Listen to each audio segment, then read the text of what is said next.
Ripley is Netflix's new limited series starring Andrew Scott and Dakota Fanning, and it's a reimagining of the 1999 movie and book, The Talented Mr. Ripley, which was first printed back in 1955. There's a lot of similarities and many stark differences between the movie and the series, and if you've already seen the movie, you're either going to love it or hate it. I'll start off saying I'm a big fan of the original movie with Matt Damon, Jude Law, Gwyneth Paltrow, and Philip Seymour Hoffman, so I was stoked to see that this had become a series. It pretty much follows the exact storyline, but provides a lot more considering that they had almost 4 times as long to tell the same story versus the movie.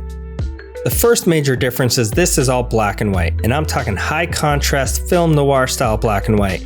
I love that aesthetic considering it's set in the 1950s and it gave it that classic film feel, but personally I thought the contrast was set just too high for my taste and I found it a little distracting at times. But the cinematography in this new series just blows the movie out of the water. So my hat's off to the cinematographer Robert Elswit, or Elswit, or Elswit, one of those. If you're a fan of Hitchcock, you're gonna love this. I remember in the first episode thinking this feels very Hitchcockian, and I don't know if that's a word, but it should be.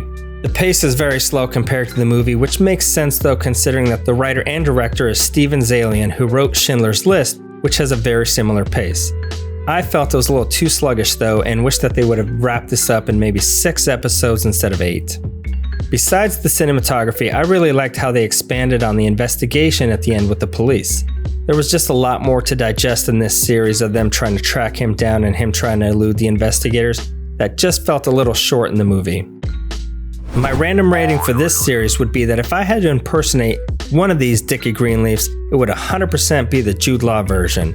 The characters, acting, and writing in Ripley was just pure murder. Neither one of those two made any sense for their roles, and I barely wanted to continue watching it, but the cinematography was just so beautiful, and I just kept hoping that something astounding would take place to elevate this past all that blandness. If you felt this review helped you decide whether you're going to watch the series Ripley, please give us a like and a subscribe.